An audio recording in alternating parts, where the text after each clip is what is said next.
Halo dan selamat datang kembali di channel saya, Jonathan Tamrin. Buat teman-teman yang baru pertama kali nonton, di channel ini saya sharing mengenai knowledge, mindset, dan skill investment khususnya di instrumen saham. Jadi buat teman-teman investor, boleh banget nih diklik tombol subscribe dan nyalakan lonceng notifikasinya biar nggak ketinggalan update video berikutnya. Maraknya konten edukasi keuangan yang muncul di media sosial beberapa tahun belakangan membuat banyak dari generasi milenial termasuk saya jadi punya tujuan keuangan, yaitu bebas secara finansial. Nah, sebenarnya realistis nggak sih buat kebanyakan dari kita yang mungkin kerjanya sebagai karyawan kantoran biasa bisa mencapai kebebasan finansial kayak gitu? Nah, di video kali ini saya mau sharing hasil perhitungan yang saya lakukan tentang berapa sih jumlah yang harus kita siapin, gimana cara nyiapinnya, dan gimana cara ngitungnya. Yuk, langsung lihat aja pembahasannya.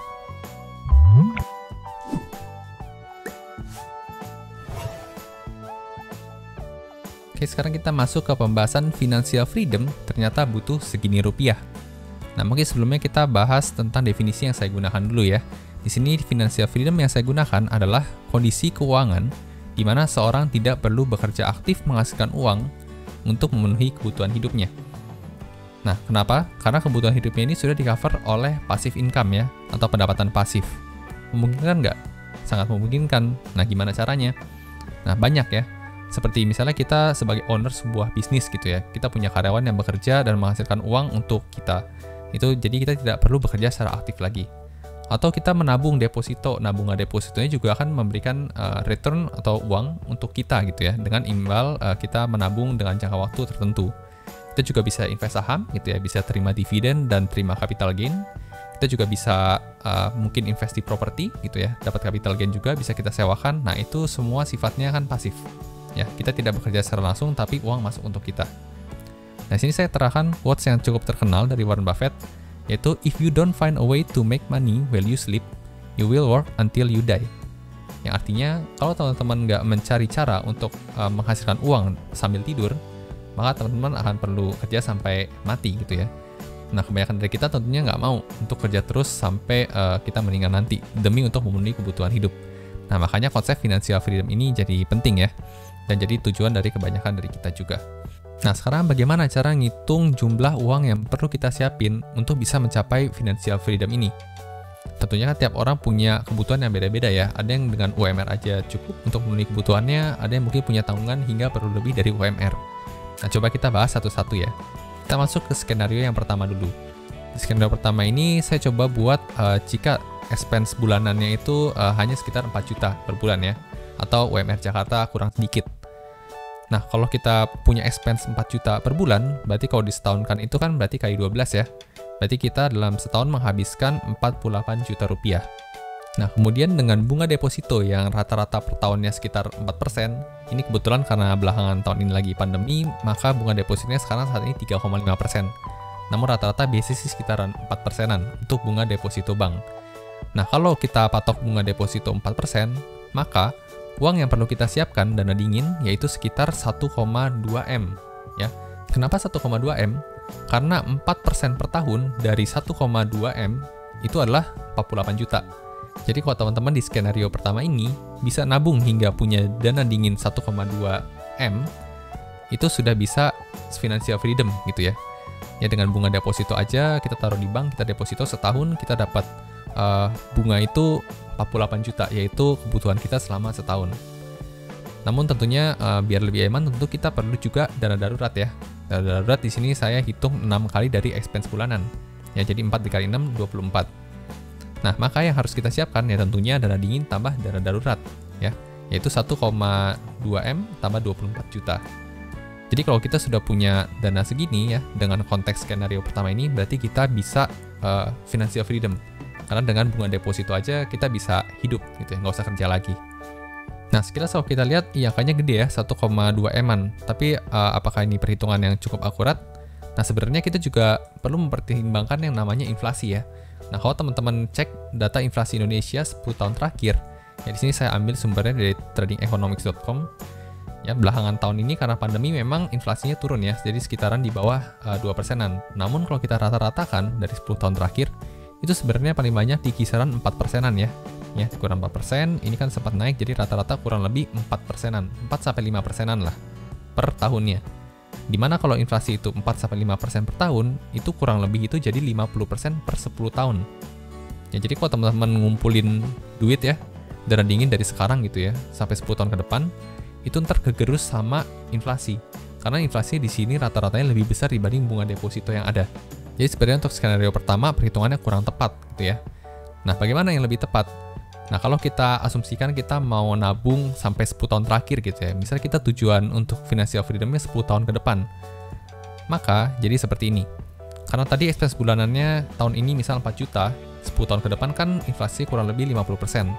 Berarti 4 juta tambah 50% jadi 6 juta. Jadi kita pakai perhitungan dasar dari 6 juta. Nah, expense bulanan 6 juta, expense tahunan berarti kali 12 jadi 72 juta. Ya, bunga deposito tetap sama, 4%, maka dana dingin yang dibutuhkan itu 1,8 M, teman-teman. Ya, 1,8 M ini setahun 4%-nya baru 72 juta. Jadi kalau teman-teman berhasil dapat 1,8, maka udah mulai bisa financial freedom.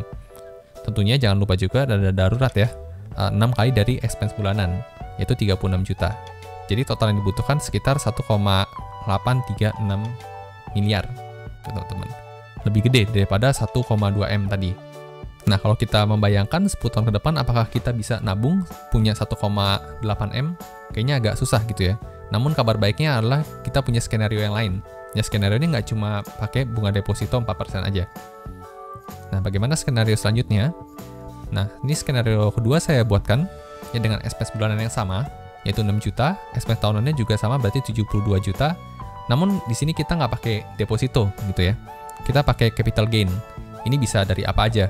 Bisa dari saham, bisa dari peer-to-peer lending, bisa dari punya bisnis mungkin, bisa juga jual beli bangunan atau usaha. Tapi di sini kita ambilnya yang konservatif, yaitu 10%. Jadi ada kenaikan kapital sama 10% setiap tahun. Nah, kalau kita bisa dapetin 10% per tahun, ya entah itu dari saham atau peer-to-peer lending, maka dana dingin yang kita butuhkan itu berkurang, ya lumayan jauh. Dari tadi kan sebelumnya 1,8 M ya, sekarang jadi sisa 720 juta. Ya, dengan dana daruratnya itu berarti sama 36 juta, berarti yang perlu disiapin jadi tinggal 756 juta. Dibanding sebelumnya tadi ya, 1,8. Jadi jauh berkurang sekali, padahal persentase kenaikannya hanya 5% gitu ya, dari 5 jadi 10%. Nah, ini kalau teman-teman bisa dapat record 10% per tahun, stabil gitu ya, selama 10 tahun ke depan. Ini realistis, sangat realistis gitu ya. Dibilang beresiko tinggi juga enggak ya, untuk dapat 10% ini masih sangat realistis sekali. Nah, skenario ketiga juga coba saya buatkan. Di sini konteksnya sama ya, sama-sama expense-nya masih 6 juta ya, UMR untuk 10 tahun ke depan gitu ya. Tapi di sini capital gain-nya saya naikin lagi. Kalau bisa dapat 15% per tahun secara konsisten selama 10 tahun ke depan, maka dana dingin yang dibutuhkan itu turun lagi. Jadi tinggal 480 juta. Dan dana daruratnya sama, berarti total yang dibutuhkan itu tinggal 516 jutaan. Ya, jauh turun.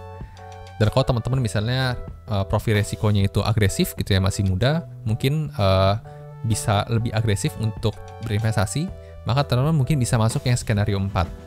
Skenario 4 ini saya coba buat perhitungannya kalau capital gain-nya itu didapatkan sekitar 20% per tahun secara konstan gitu ya. Ini 20% kurang lebih track record-nya Warren Buffett gitu ya, setiap tahun konsisten 20%. Nah, kalau teman-teman bisa mencapai achieve 20% aja gitu ya, gain-nya per tahun, itu maka dana dingin yang dibutuhkan berkurang lagi. Jadi tinggal 360 juta. Ya, dengan dana daruratnya 36 berarti total dibutuhkan hampir 400 jutaan. Gitu. Nah, jadi semakin kesini semakin realistis gitu ya. Dalam 10 tahun kelihatannya masih sangat mungkin dicapai untuk sini. Cuma memang untuk dapat capital gain yang semakin tinggi, resikonya tentu semakin tinggi dan perlu juga knowledge dan skill yang juga mumpuni gitu ya. Nah, ini tadi skenario kalau expense bulanannya 6 juta doang. Gimana kalau kita misalnya saat ini kita expense-nya 10 juta gitu misalnya. Berarti 10 tahun ke depan kan 50% tambahan dari 10 juta adalah 15 juta. Nah, di sini saya buatkan skenario 5 nih. Kalau teman-teman expense bulanannya itu 10 juta saat ini, yaitu artinya kurang lebih 15 juta di 10 tahun ke depan, maka expense tahunannya itu 180 juta. Ya, kalau dengan skenario capital gain-nya 10% aja, maka dana dingin yang dibutuhkan adalah 1,8 M. Ya, dengan dana daruratnya berarti 90 juta, maka total yang dibutuhkan itu 1,89 M. Nah, teman-teman perlu uang segini untuk bisa financial freedom. atau nggak usah kerja lagi, kebutuhan sudah terpenuhi dari passive income aja. Gimana kalau masuk skenario 6, di mana capital gain-nya itu 15%? Maka turun gitu ya, dari 1,8 jadi tinggal 1,2. 1,29 ya, totalnya sama dana darurat. Lalu kalau kita masuk skenario 7, yang masuk capital gain 20%, kalau SPS bulanan kita 15 jutaan, ya berarti dana yang dibutuhkan adalah sekitar 990 juta. Nah, kalau dilihat kira-kira lebih cocok di mana tergantung kondisi teman-teman gitu ya.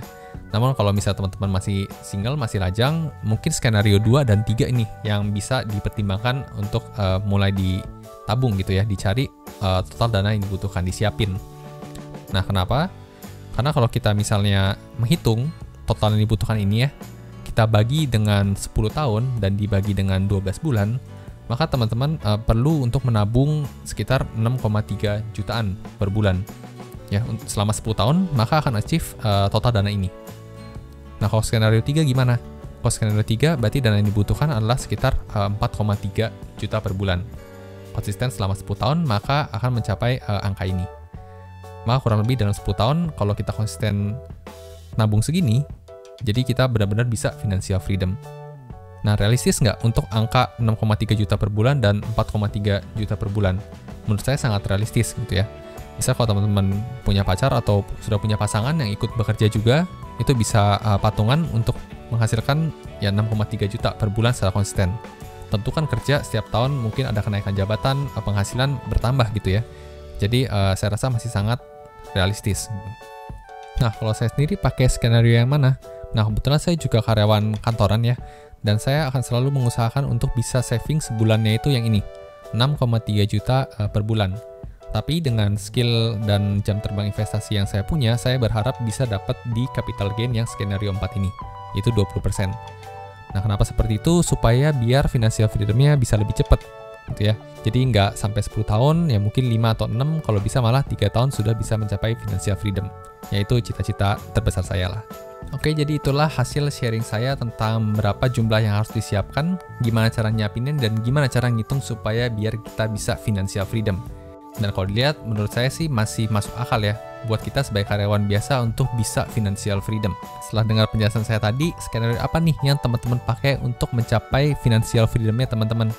Tuliskan pendapat dan komentar teman-teman di kolom komentar di bawah ya, supaya kita bisa obrolin lebih lanjut. Suka video seperti ini?